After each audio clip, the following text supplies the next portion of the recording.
I want to change things. I want to see that what I'm doing makes a difference. But I sort of realized after a while that scientists work with other scientists, and then when we make discoveries, we write them down and we publish them in scientific journals that other scientists read. How many of you in the audience read scientific journals? No. So, I wanted to make a difference, and I was discovering some pretty cool things. And one of the most basic realizations was that there are a lot of components in the plants that can really make a difference in our health. And a lot of the drugs for curing diseases are actually based on the molecules that come from the plants.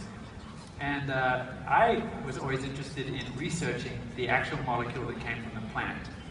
And my thought was that these plants should be consumed, and we should find out what the amazing plants can do so that we never get sick. So I had two problems. The stuff that I was discovering was never being read by you and me, just the other scientists, and there were amazing discoveries that people weren't finding out.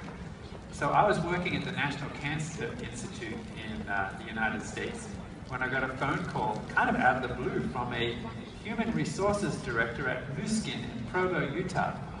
Turns out that a friend of mine had given them my name. They said they needed another scientist.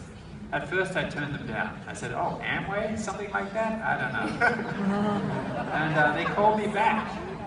So apparently the HR director learned a lot from our distributors about persistence and never giving up. So they called me back, and the third time that they called me, I said, okay, I'll come and look at your company.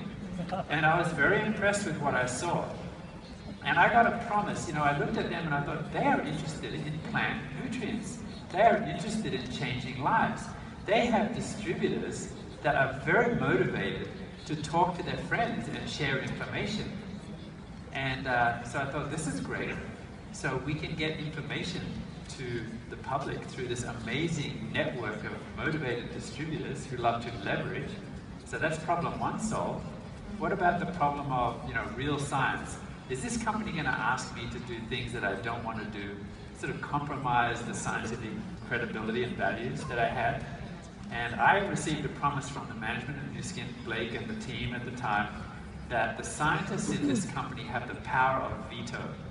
If there's something that we're not comfortable with, the scientists can say no and it won't happen. Wow. So that was 20 years ago I joined the company. So you have as much power as our CEO. Yeah, it seems like it. Thank you, Mark.